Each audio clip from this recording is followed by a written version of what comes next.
Welcome back, everyone, to another episode of the Nick Cage Fight Podcast, where I don't really have a joke. We're here to wrap up Windtalkers. And we're goosing up Windtalkers. Yeah, morale is low. we are haven't seen home. We're not allowed to send letters out. We have to get through this campaign to conquer this movie. And then maybe if we survive, we'll get to see our loved ones after that. Maybe. I am one of your hosts, Josh, joined as always by Rich and Ryan, who are on the front lines with me for every movie, or almost all of the movies. Sometimes we have to switch it up, pair up a bit. But how are we feeling, guys? I'm feeling like war is hell. Yeah, I feel like it never changes. Damn it! I was going to say that. And if this was Hot Shots Part 2, war, it's fantastic. All right, so did we hit all of the fucking pop culture references? I think there? so. Yeah. Were there any that we missed? Oh, I'm sure. I'm positive. Write in. Let us know which ones we missed. Yeah. Rich can keep them in the hopper for the next war movie we do. I'm sure there's still another one or two we have to get through. I'm pretty sure Captain Corelli's Mandolin's a war movie. I think it is. So I'm going to double check. Let's see what else we got. While Rich is looking that up, we last left our intrepid imperialists being bombed by their own troops here, hoisted by their own petard, as close to a modern day interpretation as I can get on this one. And yes, Ryan, you're correct. Captain Crowley's Mandolin is a World War II movie. Yeah, Cage plays I thought it was a musical. No, it's like a sad romance. And of course, isn't that a song? That's Bad Romance. That's Bad Romance, I know. Yeah. I just wanted to see you both look up and to the left for a second there to try and figure out what I am, because Captain Crowley's Mandolin is directed by somebody named John Madden, and I was like, no relation. What? Nope. The mandolin is over here, but it's going to cut across the field. It's a movie about a man who shoves a banjo inside of a mandolin inside of a guitar. It's the turducken of stringed instruments? Yes. Wait, is that in any way realistic? No, not at all. Okay, you're just fucking with me. Because I've never seen that movie. I have no idea. John Madden. So and only like 3 people will get this. One of the funniest things that has ever happened to me is when I was in high school, I played ice hockey at like a pretty high level.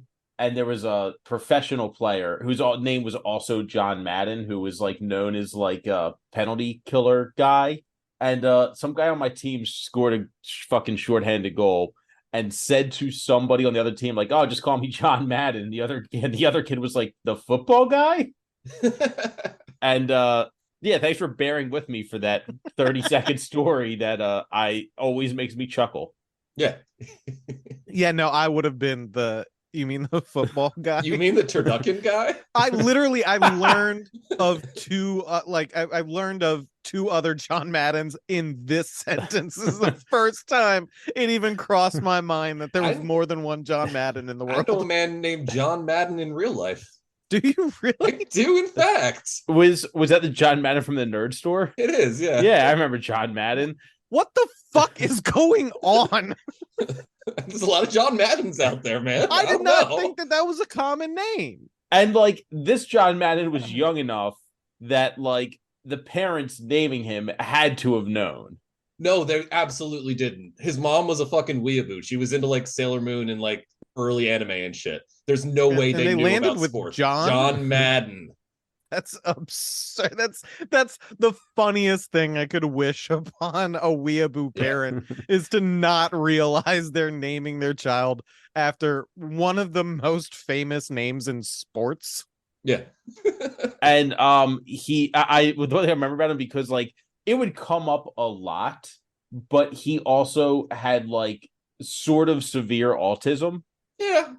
No, I think he might have just been a little socially awkward. I don't know if it was autism or anything. Oh, okay. I thought it Wait, isn't that what we used to call it before we had a diagnosis for it? Yeah, but like I think he was just a little off.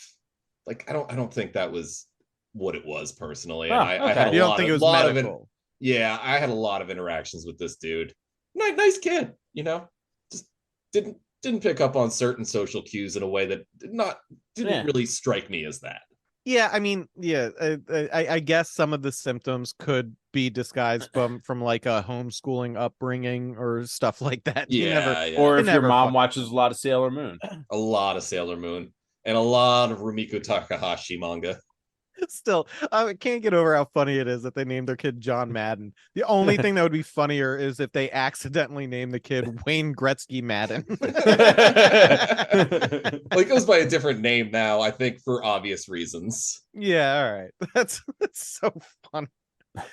No, also what would be funnier is if he took a Office Space stand with it. It's like, no, fuck him. That no I'm not talent changing ass my name. clown.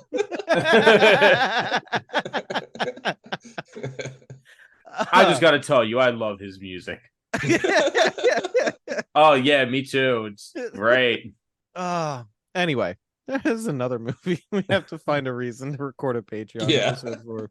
One more I'm aside, before we I'm get back to sure the plot. Nick Cage must have done a movie with John C. McGinley at a point. One more aside about Office Space Fuck, before I'm gonna have to find the connection, aren't I? before we're dragged back. A buddy of mine, an infamous buddy, friend of the pod, Larry. Oh, we yeah. worked Oh, when we we love worked Lair together. It was in the height of our enjoyment of Office Space as underemployed, overworked college students. But he would watch that movie all the time, and when he watched it before a shift that we worked together, I knew he was going to be absolutely an insufferable fucking menace in the workplace. To the point where once I was like, you have to fucking stop watching that before we go to work together, man. You gonna get us fired, dude. Oh, also, like Ron Livingston is your connection, Ryan. He was in Okay, no, Adaptation. hold up. I have an even weirder one. David Herman, the guy who plays Michael Bolton, played Nicolas Cage as Superman as Clark Kent on an episode of Mad TV. That's great. That is phenomenal shit right there. Yeah. That is the kind of connection. That's the kind of tenuous connection we are fucking looking for. I'm about to Wait. say, I saw him like, oh wait, Ron Livingston was in fucking Adaptation, but Yeah, I much prefer that. I have a sneaking suspicion he was also in a movie, or that Dietrich Bader was also in a movie with Nick Cage at some point. I feel like Stephen Root had to have been Stephen as well. Root, probably, maybe Gary Cole, maybe Richard Riel. I don't know. I'm not going to do that research right now because I found one weird one. Yeah, we found the weirdest one. So, all right, back to the troops, guys. You guys are forgetting about the troops, which is horrible considering how close we are as of the time of this recording to Veterans Day. Now, listen, there's two things I never forget. It's 9/11 and the troops. There you go. Well, all right. So let's get back to the troops who are again being bombed by their own ordnance at this point. And during this, so the troops have to flee from where they're being shelled by their own guys. And unfortunately, they run directly into an entrenched position of the Japanese troops on Saipan. This does not go great for them. Nell, the guy who explicitly wanted his friend Pappas to make sure that his wedding ring gets back home to his wife, should anything happen to him, is trying to rescue another Marine who has had his leg blown off below the knee by one of these explosions. And this was the dismemberment scene I was talking about in episode 1. Ryan, is this the one you were talking about? No. Really? No. Okay, so you're gonna have to remind me of your one because the This isn't the beheading. flailing? Oh, okay. Sorry, you're right. That I thought was a more poignant scene. This was a more that was fucking flagrantly ridiculous. That- I this think it was trying to be poignant. point. But Yeah, man, but then when it cuts down to the head, okay, come okay. on. Okay, I will grant you that. But all right, at least join me in this conversation. The nub is flailing in multiple slow-mo shots. Yeah, The nub was good. great. Son of a bitch, why? Why are we doing this? So Nell runs to this guy who has his leg blown off. He picks him up. As I said, the remainder of the leg that wasn't blown to pieces is flailing in multiple scenes, and of course Nell does not make it back to the foxhole. In his heroic rescue attempt, he is blown to smithereens by another shell that lands near him. Pappas is distraught. He's very unhappy by this turn of events, as you could imagine. So they're trapped. They have no radio. They're being shelled by their own troops from behind and just chewed up by the enemy troops from the front. And Ben has an idea. An idea spawned by racism. Chick's racism leads him to recall that he looks vaguely Japanese, I guess. At least that's the premise of the ruse that he proposes, which is to put on one of the dead enemy soldiers' uniforms and sneak behind enemy lines to get to the radio in order to call off the bombardment that is cutting off their retreat and to redirect it to where the enemy actually is stationed. Now, is that against the rules of war, dressing as an enemy combatant? I don't know, but who cares? I don't either. Hey guys, John C. McGinley was in The Rock. Oh shit! There you go. There you go. I knew they had to be in a movie together. Yeah, Does that they mean have we to. get to watch Point Break now? That means we have to watch Point Break now. But yeah, I don't know. That seems vaguely against the rules, but I don't know. It's war, so I don't know how much the rules matter. Yeah, listen, it never changes. It does not. It's fantastic. You had to get it back in. I stepped on your toes, and that was 100% unfair of me. So it is entirely rightful for you to just go back 5 minutes later. I appreciate it. Same joke, different voice. Hell yeah. Hell yeah. So Joe is obviously against Ben's ruse due to the nature of his prescribed mission, but I think it's Gunny that overrides him. So Joe's like, all right, listen, this is what we're going to do. We're going to tuck my gun, my handgun, in your waist around the back, okay? And I'm going to be your prisoner. And by the way, here is one word in Japanese, and that is going to have to carry us through to the hut with the radio. It is a loose, poorly thought out plan, in my opinion. But let's see how it plays out in cinema. So they flank around, I guess, to approach the enemy lines from sort of like shallowly from behind. I don't know how if they could do that. All of the troops shouldn't just do that and catch them by surprise. But at least a part of this is as they get into position, the remaining American troops sally forth a bit to provide some cover. Right. I can't hear the term Sally Forth without thinking of Army of Darkness. Sure. That's may have been what I was going for there, but you'll never know. Because he can't pronounce it right. He's got his jaws hanging out. Yeah. Sally Forth.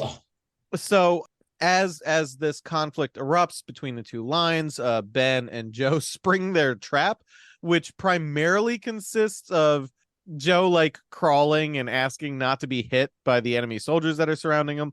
None of the enemy soldiers asking Ben to say any other word in Japanese. And then Joe pulling the pistol out and shooting 500 men to death with it.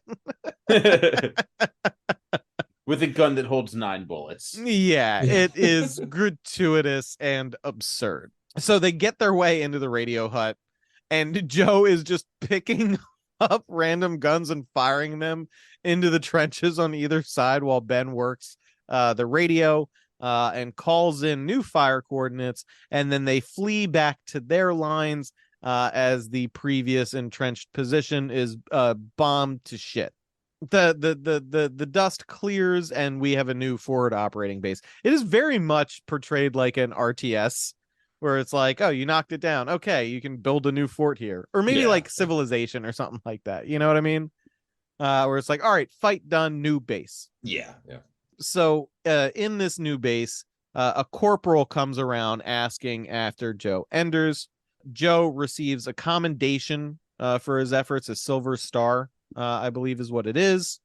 Joe makes a point to call out that his actions would have been impossible without the plan and assistance from Ben Yazi, who, when the corporal refers to him sort of pejoratively as the Indian, Joe corrects the corporal with the same explanation that Ben gave earlier in the film detailing the specifics of where he's from and his tribe and so on and so forth. The corporal's like, all right, that's great. No medal for him, which is kind of fucked up. Yeah. After this, Joe seeks out Pappas and gives him the Silver Star, telling him to send it back to Nell's wife. Pappas is still torn up about not being able to fulfill Nell's final wishes. And then, of course, if you haven't given us $1 a month, this is where you have to listen to some probably god-awful procedurally generated ads. You gotta love them. No, you don't. But you do have to give us $1 if you don't want to hear them. Fair is fair.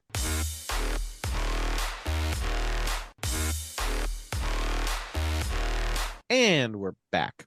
And no, you should have just told them that, like, you have to give us $1 no matter what. You have to. Yeah, give us don't give $1. them the out. Absolutely, you're right. You gotta give. You gotta give. And there's our I think you should leave reference for the episode. You gotta we gotta work in the fucking Sopranos at some point. We've been a little bit derelict in our duty there. Yeah, true. Listen, Josh, I cannot have this conversation again. Fair enough. And there it is as well. Yep. Yeah. Don't challenge Rich to rise to that particular task. He will embarrass you. So Joe and Ben share a drink at the camp that night. Joe is getting drunk on some sake, which I identify with. which he calls like it's god awful Japanese rice wine. But it gets the job done, I think, is exactly what I think he was says. a bit more racist about it too. He might have been. But it gets the job done. The international call sign of alcoholics everywhere. Was he married to his wife? Didn't he have a wife who was Japanese? Yeah, Alice. No, he wasn't married to her yet. He was still married to Lisa Marie Presley, which is wild that they were married. Yeah, because he needed the #1 piece of Elvis memorabilia that only he could get. Oh my God. He fucking national treasured her. Yeah, he did. Oh shit. I don't know why that reminded me of a random book series I read years ago where there's a minor plot line where the cremated remains of Elvis were considered the most sought after drug because of how many drugs he had in his system when he died. Quote, nothing will ever get you as high as a line of Elvis. That's fucking great. I love that. I'm gonna need the name of this book series so I can It read was the Nightside series by Simon R. Green. Okay, cool. Noted. It's a little young adulty. That's in fact when I found them. But it's legitimately not terrible. They're quick reads. If you need some fucking popcorn reading, it's fine. Bite-sized, like Michael Crichton shit, but with fun fantasy settings. The basic idea is that essentially all of fantasy, all of it is real in a secret city underneath London. Oh. Very noir, very like fantasy noir. Pretty much just the plot of Neverwhere by Neil Gaiman. Yeah, kind of. But it's not terrible. I do still recommend it. I haven't read them in a while, but like I said, short reads and entertaining as long as you don't need every plot thread pulled, because this guy threw out a bunch of interesting characters. Hell of an imagination for that. Like, for instance, there was a kid who had terrible childhood abuse, but because she lived in this magical world, her coping mechanism was just to not believe in anything that existed. And if she focused that disbelief on you, you cease to exist. Neat. Yeah. Oh. So anyway, we get a bit of unhinged Cage telling Ben about how he doesn't give a shit about medals. He rolls this into essentially the story of what happened to him at the beginning of the film. Basically, the entire command structure died on their way to this plot of land that they were supposed to hold, leaving Nick Cage in charge, and his men asking him to leave and him saying no, and everybody else dying. He does also relate that he threw that Silver Star into the sea where it belongs. Yeah, so upon hearing the story, Ben is like, well, what were their names? What were they like? Somebody should tell a story about them and what they were like. And Joe is like, that is some Navajo horse shit. Specifically when Ben says, in response to why would you want to know that? and be able to tell stories like that is his answer was to honor them.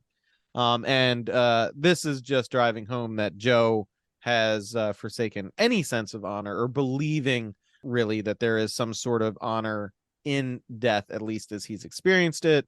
More sort of very straight to the point, broken man haunted past shit. But Joe wanders off, continuing to drink his sake, having a PTSD episode in their makeshift graveyard before stumbling and falling on his face. This actually raised a question for me. Do we bury U.S. troops overseas in actions like that? I thought we I have no them idea. back. Yeah, I'm not sure. I thought we just Osama bin Laden him and just fucking throw him in the ocean. I'm gonna find out. Yeah, I was under the impression, primarily because of the source of all of my knowledge is just from other movies. I thought we shipped our dead back because it was depicted in American Gangster, Denzel Washington film. Yeah, I don't know. Yeah, me neither. So Ben actually picks Joe up out of the grave dirt that he has fallen into and brings him back to his bunk. We do get a bit here.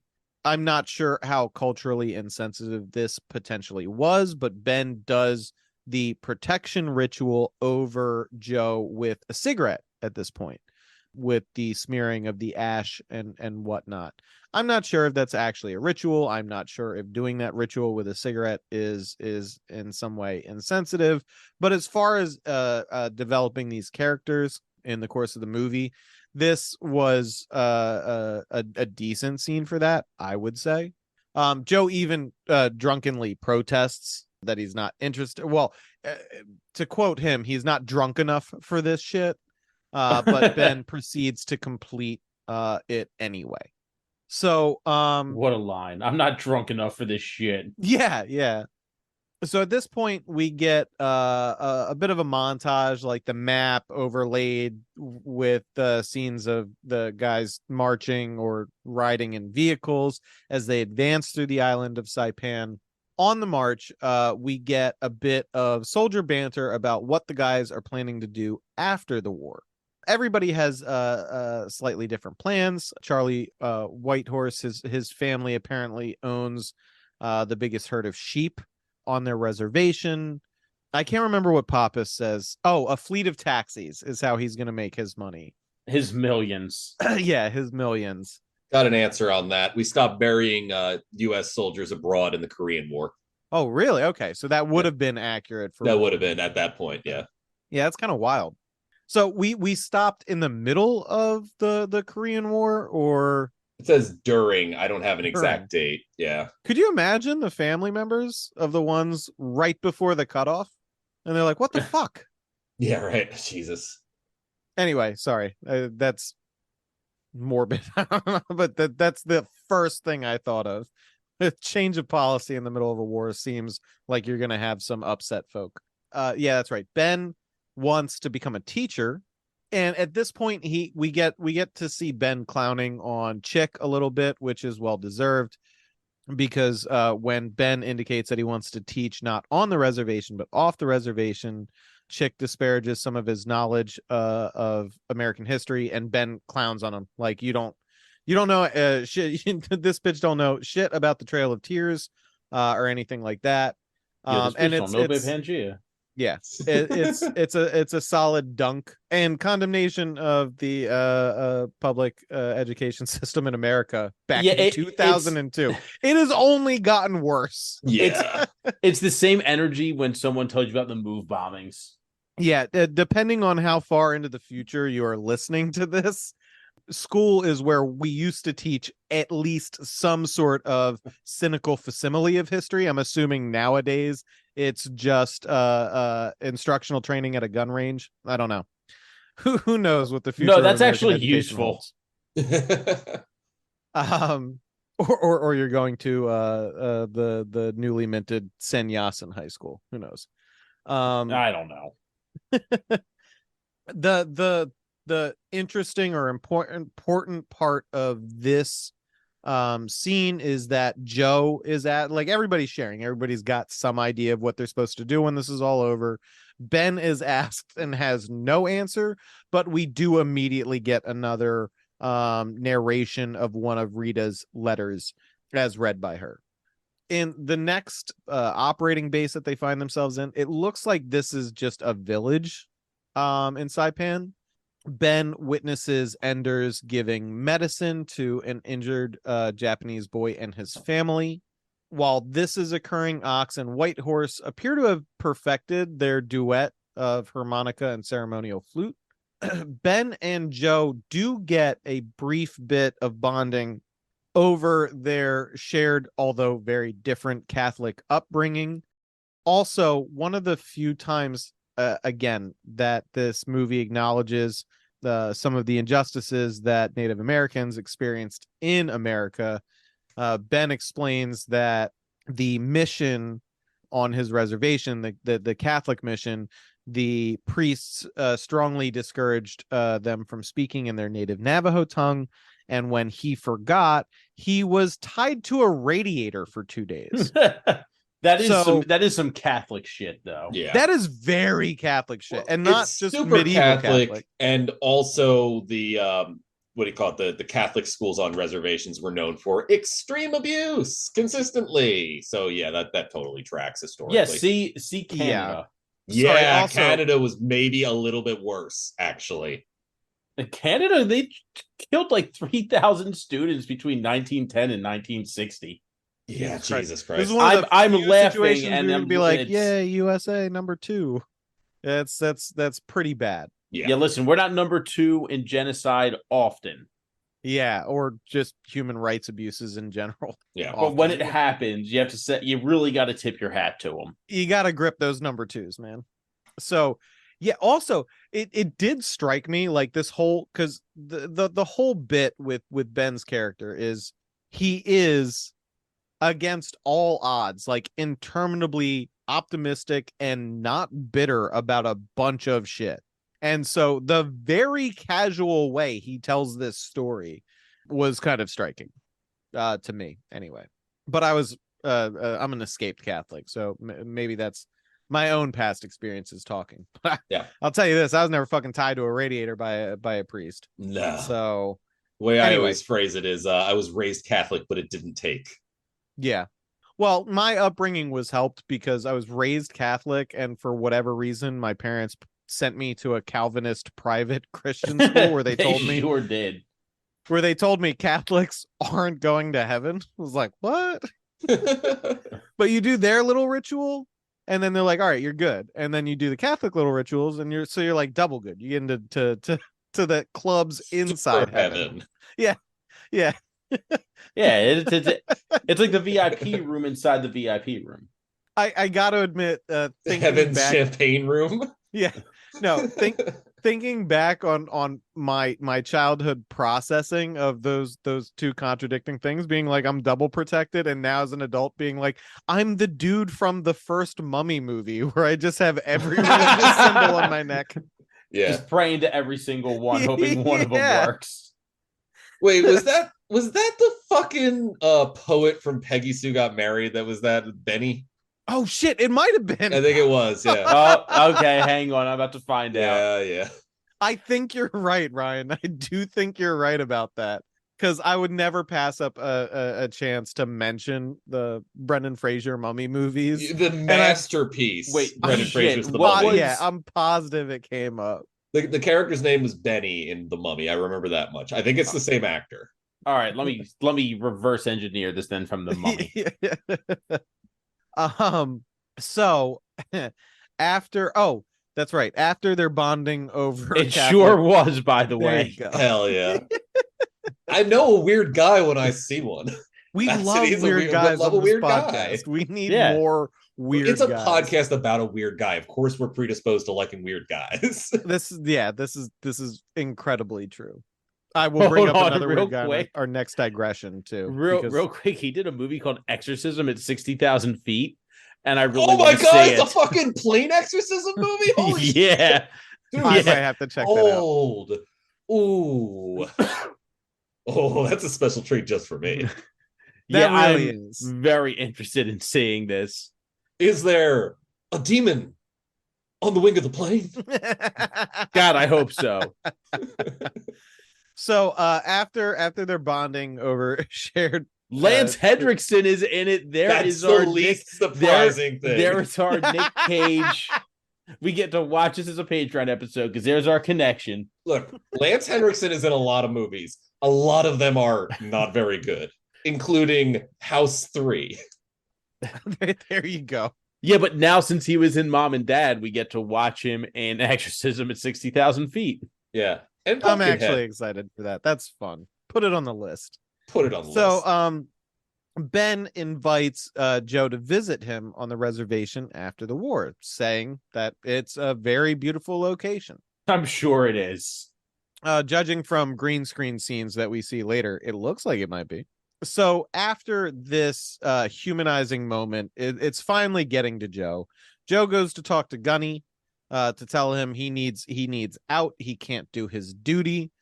This is the scene where Gunny is eating pickled herring and asks if Joe has ever tried pickled herring, and Gunny denies his request. Joe Good is call. Pickled herring is disgusting. No, yeah. Gunny denies Joe's request for getting out of his required duty here. Yo, Bill Moseley's in this. What? Yeah, and Adrian Barboa is going on. What is happening? Put it on the Patreon list. We can't. Yeah, no, we gotta. We can't let this one lie. We cannot. No. And a guy whose IMDb name is listed as Sammy the Dwarf. No last name. Oh no. That's not the character name, mind you. That's the actor's name. That's still what he goes by. That's still an oh no, yeah. That's bad. That's a strong Christian name. It's like a Johnny roast beef situation. The synopsis I just read said it's about a priest and a rabbi fighting demonic possession. That's not a movie. That's the start of a joke. That's the start of a joke my grandpa would tell. Yeah. What is this movie? It's Exorcism at 60,000 feet. And we're going to watch it. Yeah, we are. That's the Nick Cage promise. That is the Nick Cage fight promise. Because according to our Facebook, we are Nick Cage. We are. It's direct from the man himself. So we get to the one of the more unfortunate events that occur in this film, which is this forward base in this village is attacked. To set the scene a little bit, Ben Yazzie is called away to a different base to send out some sort of message. So he is absent for the following events. What's his name? Harrigan, I think is the name. The flamethrower. I was going to bring this up earlier, but any time that they are like talking over the radio, they're just talking in like plain English. No, they're talking in Navajo mostly. It's just because I remember subtitles. I think that like. I think there is a couple of scenes where that does happen, where there is a little bit of English back and forth, but I don't think it's supposed to be the Code Talkers. Okay, because like I remember it mostly being the Code Talkers. It was mostly, definitely. So the first one we saw, which was, I believe, when he disguises as a Japanese soldier, and he gets on the radio, and he just starts yelling in English. I'm like, wait, why did they need him to go do this? He's just talking to him in English to move the guns. Because he knows how to work that one the radio. Didn't matter. Yeah. Also, yeah, that one didn't matter. They were just clicking over to a radio. They're clicking over to their frequency from a Japanese radio, and there was no opportunity to use that information to do anything for the larger war effort. Gotcha. It was bomb the shit out of this place as soon as you humanly can. Yeah. And we're gonna run. That's it. Crack that code. But yeah, no, the rest of the radio overlays that we get in like scene transitions is mostly Navajo, but my favorite part is with every foreign language where there's no translation for it. They have the random English words thrown in there. So it's all Navajo with a Charlie thrown in the middle of it or something like that. So yeah, Harrigan, I think, is the name of the flamethrower troop. And he is in the process of trying to comfort a crying village child by giving them chocolate. While this is happening, the village is attacked. The village/base situation is attacked. Bullets start flying. Harrigan is shot in the body several times, shielding the child, and then he throws the chocolate to get her to chase it over an embankment of like sandbags or some shit. And then right after that, his flamethrower tank gets punctured, and he erupts in flames and burns for some time before Joe steps up and puts a bullet into his head. Yeah. Is that a crime? Are you allowed to do No, that? I think that would be considered a mercy killing at that point. I don't know. I feel Seems like kind of nowadays crimey. that would generate some paperwork. That would You know what definitely I mean? generate some paperwork nowadays. In World War II, probably not. I think that would have been considered a mercy. I agree with it being a mercy. I mean, 100%. yeah. I don't know about in the tallying afterwards or like, ooh. But who knows? When did the never mind. I'm not even gonna go there. All right. Let me dodge around that and get back to this. Sorry. Good call. Um, Good call. So during this conflict, Charlie Whitehorse saves Chick, who is about to be killed by a Japanese soldier with a throw of his boot knife, his I think antler horn or deer antler handled boot knife. It's a cool boot knife, but he throws this and takes out a soldier that's about to kill Chick, who we have a brief lingering camera shot of Chick looking at Charlie, and it doesn't say it explicitly, but it might as well have subtitled the scene with Chick thinks maybe racism is bad after all. And he learned. Yes. Yeah, that's character growth. What it's all about, baby. Yeah. So Ox and Whitehorse are cornered in one of these domiciles in the village, and they're fighting off multiple attackers. It's pretty brutal and well choreographed. Fucking Whitehorse is slaughtering people with a knife. It's pretty badass. Unfortunately, in his attempts to protect Whitehorse, Ox is stabbed by a bayonet, I believe. Ox pulls out his pistol and initially trains it on Whitehorse, but instead of shooting him, he continues to defend Charlie against the onrushing Japanese troops. Unfortunately, Ox's luck and skill fails to carry him any further forward at this point, and he is beheaded by a sword-wielding soldier. And it's This the is the scene. gnarliest. Yes, this is Yes. the scene we alluded to earlier. And it's not just his fucking head, it's like part of his shoulder when it cuts down to it. Can I get him on like an angle? It's pretty dope. Can I just say almost everything about the initial scene before they throw in the gratuitous pan down to see what happened? The initial scene is full anime shit. Yeah. Like, Yeah. Ox turns, we get him staring full on in the camera, the shing, you see the sword come, and then we pan down to latex and paper mache Christian Slater head and shoulder. Yeah, it fucking rules. It's like there's a reason why anime cribs from John Woo movies so heavily. It's because shit like this happens. Oh, and vice versa. I mean, John Woo doesn't predate anime, right? He doesn't predate anime, but he definitely was. He predates anime being like a large cultural force coming out of Japan. Fair. I have a question. Actually, we can nerd out for a second because Rich had to step away. The Yojimbo, the classic Yojimbo technical issue with the massive blood spray. Sanjuro, it's the second movie. Sorry, Sanjuro. Sanjuro, yeah. Did that predate anime doing the fuck out of that? Oh, Okay. yeah. That predates fucking like I think there had only been like maybe 10 or 20 anime before that, like shit like Kimba the White Lion and Astro Boy and shit like that. Because this is like early 70s we're talking about at the absolute latest. Got you. One more anime aside, since we're on it.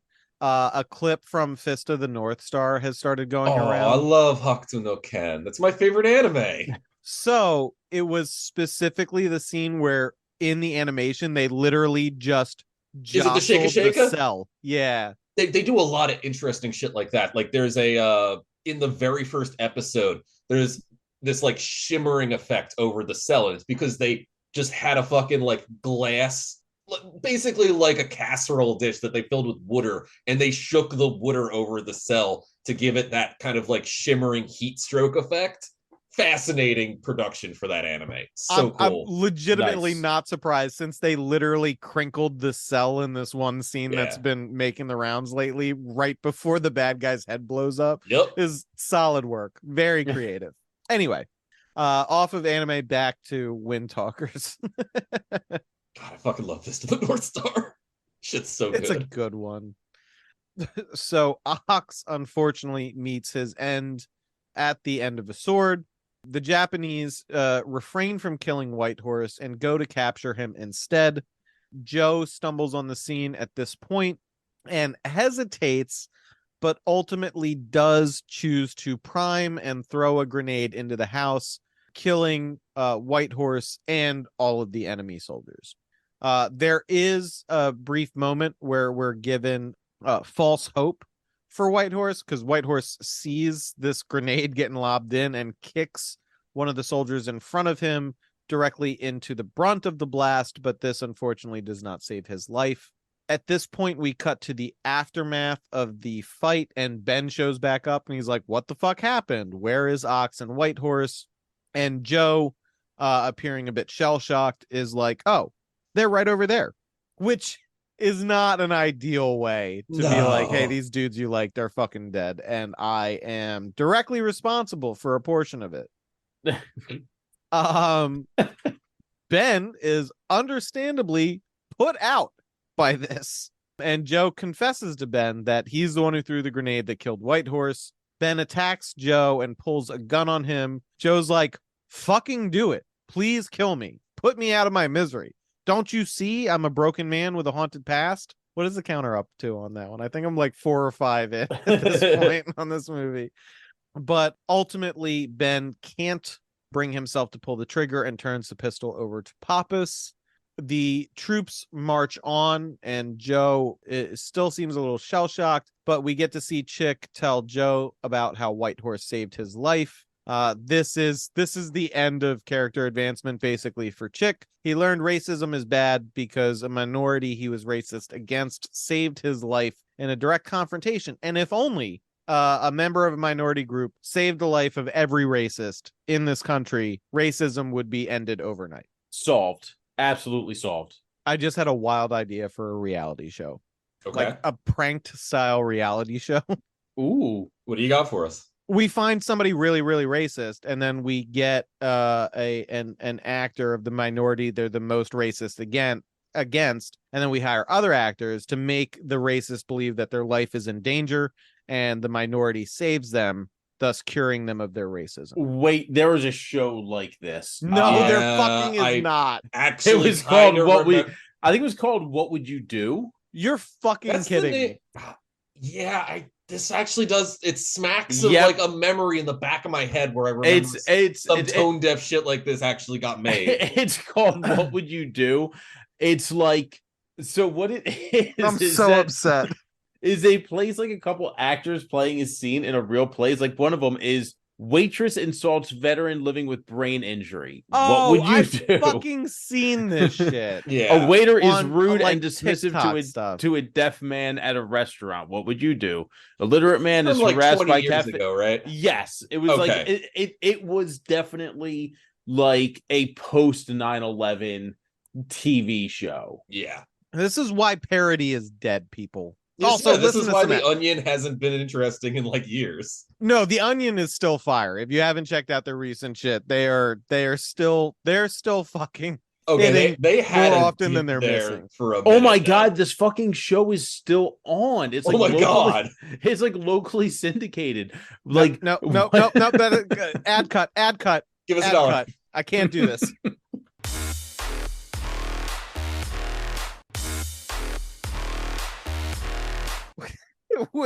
we're back, and I'm still furious.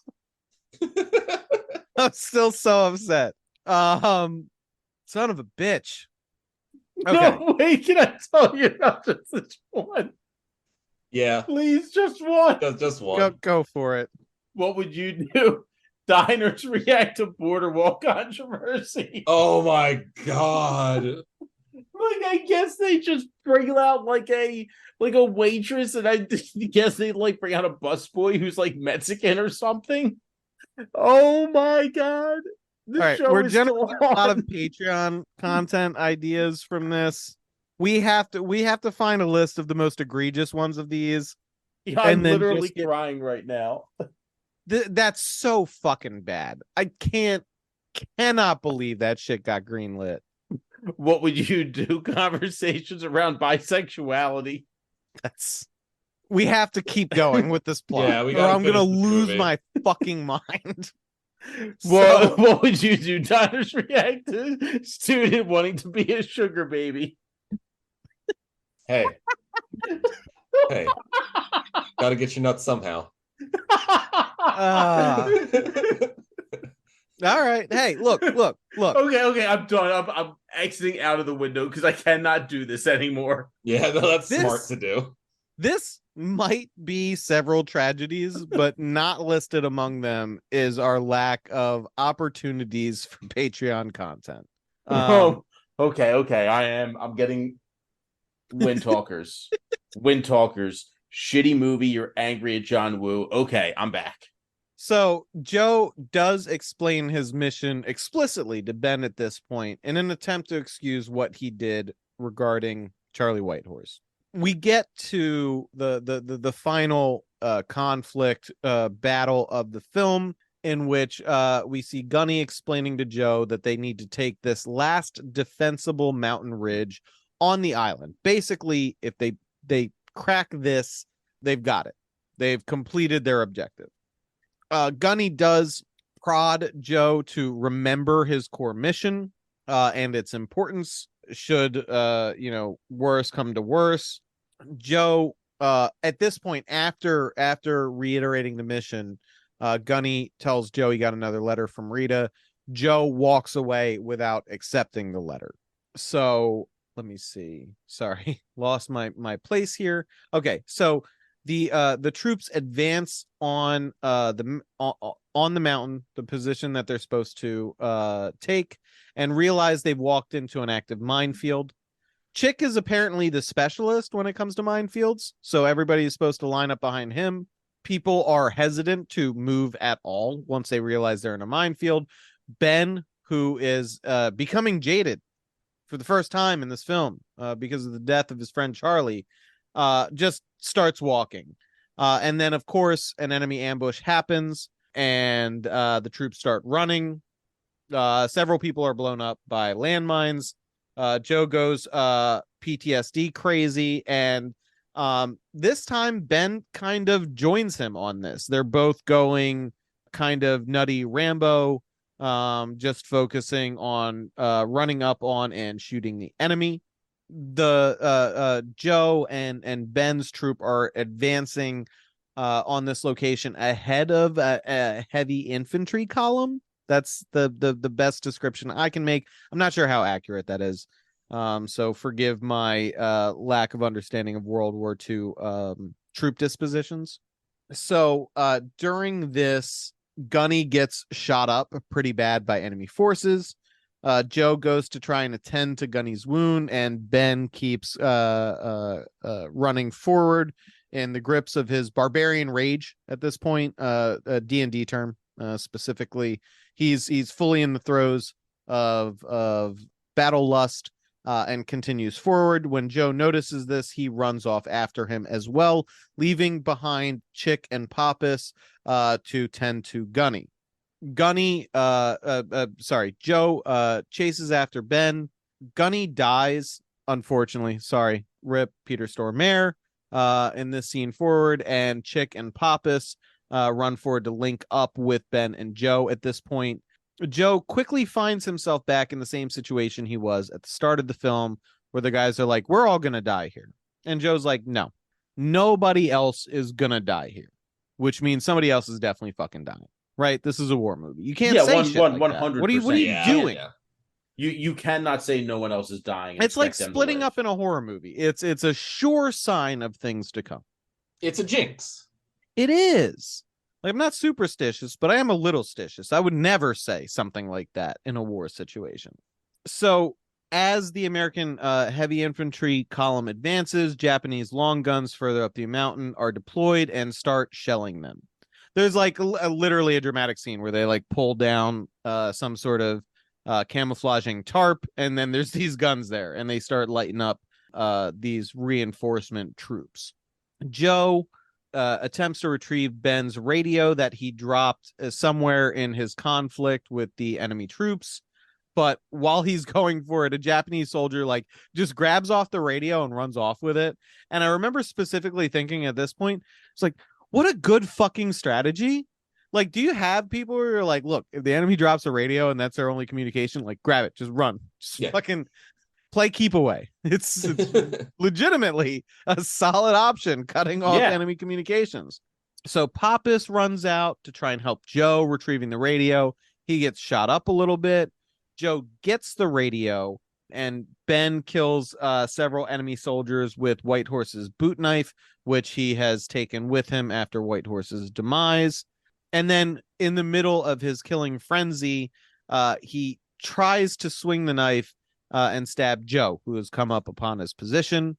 Even upon seeing that it's Joe, Ben still continues to try and push the knife home, but ultimately stops before, he kills Joe. So they share at this point a PTSD moment. They're both now, for the first time, broken men, haunted past together. They both then get shot by the enemy going for the radio. Joe defends Ben as he calls in air support, and then they sort of support each other, leaning on each other's shoulders as they try and get away from this area. They're shot several more times. They're down. The enemy is advancing. This is the moment that Joe has been prepared for. Ben tells Joe to get it over with, going so far as to grab Joe's pistol and bringing it towards his face while shedding a single tear. Joe refuses, picks Ben up onto his back, and continues to flee the advancing enemies. Chick shows up at this point to provide fire support. Joe and Ben are shot several more times, blown up a bit by another grenade. But ultimately, Joe drags Ben into a foxhole as the bombers fly overhead and destroy the enemy gun embankment. Ben sort of has a brief moment of hysteria, laughing as he realizes they made it, until he sees that Joe is very badly wounded. In fact, Joe is mortally wounded. He apologizes to Ben, telling him he didn't want to throw the grenade that killed White Horse. They clasp hands, and Joe recites a Hail Mary. He dies in Ben's arms just as Chick runs up to announce that the last of the remaining enemies have been eliminated. And then we cut to Ben back on his reservation, walking with a cane due to the injuries he sustained during the war. Bad green screen. Yeah. Very bad. Real bad screen. Yeah.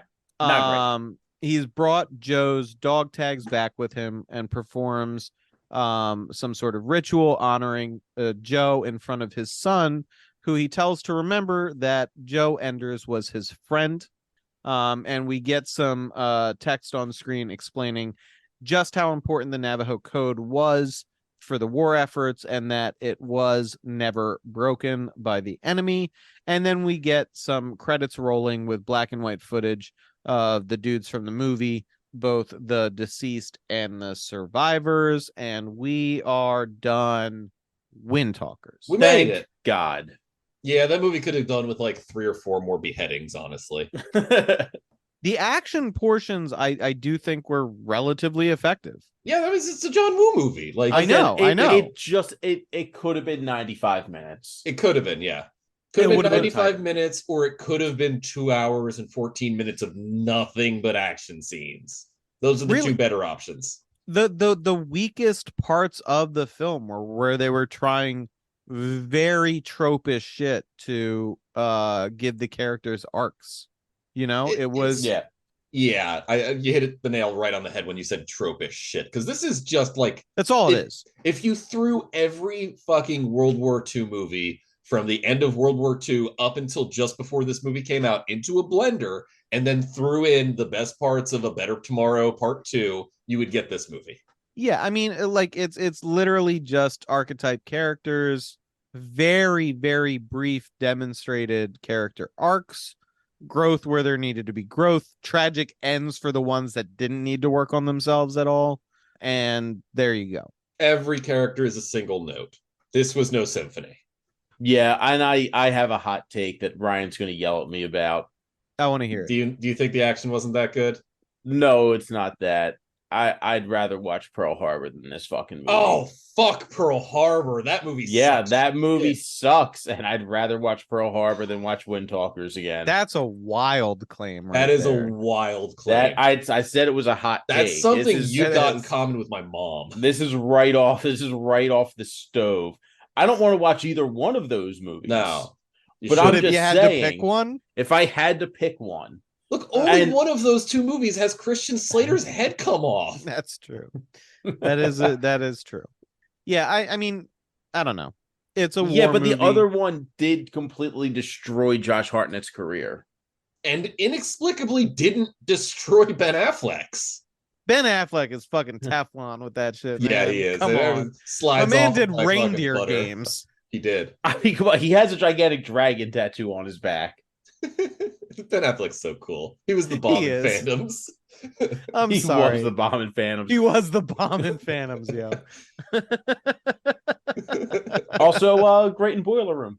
He is really good in Boiler Room, yeah. Oh yeah, that's right. Fucking Boiler Room. I Fuck it, I love bought that movie. recently because I was like, I need more Boiler Room in my life. I have it on my computer. I watch it once a week. Cool. There you It's go. so good. Classic. It's so good. Yeah, this you know, It's better than this movie. yeah, That's I'm not hard to do. this isn't one I would recommend personally, unless you're a big time World War II fetishist, in which case Feel like it's ahistorical in some shit, but I don't know enough about World In War which II. case, there's just better movies about the Pacific Theater. Yeah. that fair 100%. And also, just because this isn't that kind of podcast, you know, we didn't dive into potential historical inaccuracies, but I mean, with any sort of war movie, you have to expect a certain level of propaganda. I'm not sure what was accurately portrayed, what wasn't accurately portrayed. Not really here to discuss that specifically, because there's smarter people who could probably give you much better takes than we could. But overall, in my opinion, too long. The non-action scenes, again, very formulaic. There's not a lot going on. I don't have a whole lot of criticism for the individual portrayals or performances, other than I thought they were all mostly wooden and cartoonish. Yeah. Ruffalo, I think, did a decent job. I didn't even clock him as Ruffalo. I didn't even remember that character fucking existed until you started talking about him. He's so forgettable. The only character that I feel like really stuck out was the one played by Emmerich. Oh, you mean The racist guy? the the racist guy? Yeah, because he has an arc. He actually has a fucking arc. Yeah. I don't know. I did genuinely enjoy the performance by Roger Willie as Whitehorse, mainly because his character was so stoic and just he had his own thing. He had a single connection with Ox, and otherwise it was very clear in his performance that his character was only there for Ben, and that was basically it. But yeah, I mean, you know, watch a different John Woo movie, maybe one with more doves. Definitely watch Hard Boiled.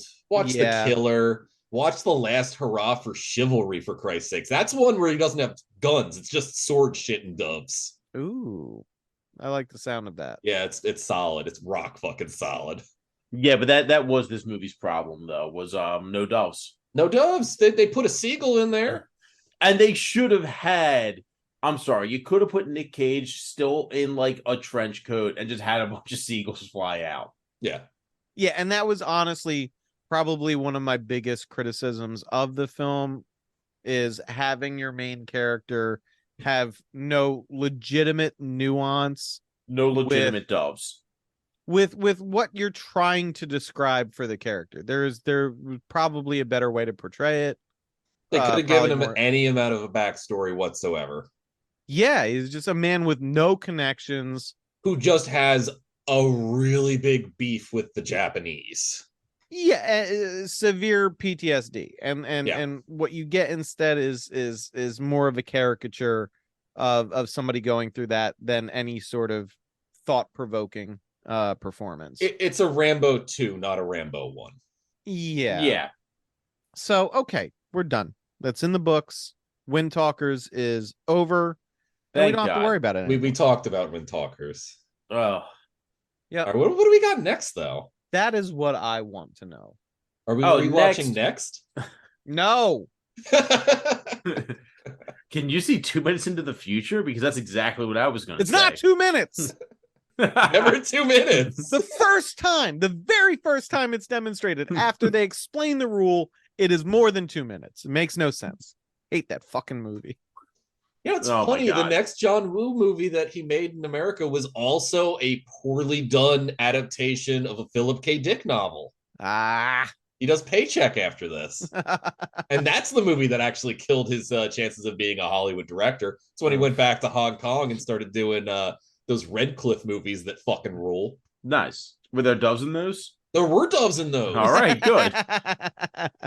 The next movie is very light on the Nick Cage, but very, very high on the fun because it's going to be Spider-Man Into the Spider-Verse. Okay. Hell yeah, I'm into that. Yeah, I like the first one. Yeah, I also like the first one. I thought the second one was a big old turd. Yeah, let's not talk about the second steaming turd. I haven't seen the second one. Cold morning. I have been so far out of anything Marvel for the last 4 years. That was the only thing that got me to watch anything Marvel was that, it's a new Spider-Verse movie. That's going to be fun. It was not. I don't know how they missed the mark so hard after how good Into the Spider-Verse was. I genuinely enjoyed Into the Spider-Verse. Yeah. Hey, I'm excited for that. Although you're right, it is a little bit light on Nick Cage. He is a lot of bit light. Hey, he talks in this one. It's not like Fast Times. Yeah, I mean, we don't have another Fast Times at Ridgemont High in front of us. Hey, man, he didn't talk in Willy's Wonderland, and that fucking shit slapped. that shit did slap. But that also wasn't light on Cage. Correct. True. But we will have another light on Cage movie when we have to do the Flash at some point. Oh God, we're not going to do the Flash at some point. We're going to do even want to do the Flash. That movie is so fucking bad. We have to do the Flash at some point. Fine. I mean, we could just talk about Ezra Miller's crimes for 2 hours. Yeah, he's a crime boy. He is a big old crime boy. Yep. He hates the law, but not the good laws. The laws that are good to hate. He's just a bad man. But yeah, no. Hey, at least that's a fun movie. It'll be fun to cover. Not the Flash. Spider-Man. No, not the Flash. Spider-Verse. Spider-Man into the Spider-Verse. Okay. Sorry, felt like a reset was needed there for that sentence. Fair. Yeah, no, I can do that. In fact, I would be happy to do that after Windtalkers. Oh, absolutely. Right. So we're good. We've got our next film. Windtalkers is in the books. And we have our next Patreon subscriber. That's you, listener. Just go to patreon.com/NickCageFight and give us $1. That was so smooth. You have to give us $1 after that smooth of a cut into a plug for us ourselves. Fantastic. You can find us on X if you would like. We're at cagefight_pod. You can find us on Facebook if you're drunk. Yeah, if you're drunk, if you happen to be an uncle, if you have, we're talking nephews, to you. Yeah. Yeah, look, you don't have to be an uncle, but only if you're drunk. Have to be an uncle to follow us on Facebook, but it helps. Yeah. There is a minimum of 5 beers when you hit the subscribe button on Facebook. It actually pops a breathalyzer out of your phone. I don't know if you knew that, but iPhones come with a breathalyzer. And if you're under a certain amount, you cannot do anything on Facebook. That actually would probably be a very effective restriction and make Facebook maybe better, or at least more interesting. More interesting, definitely not better. Yeah, well, I don't know if it could get much worse. So, I can think of a million ways it can get worse. I don't know. We'll see. But yeah, no, that's going to do it for us this time.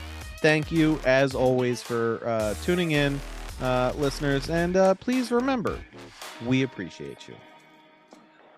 Bye-bye.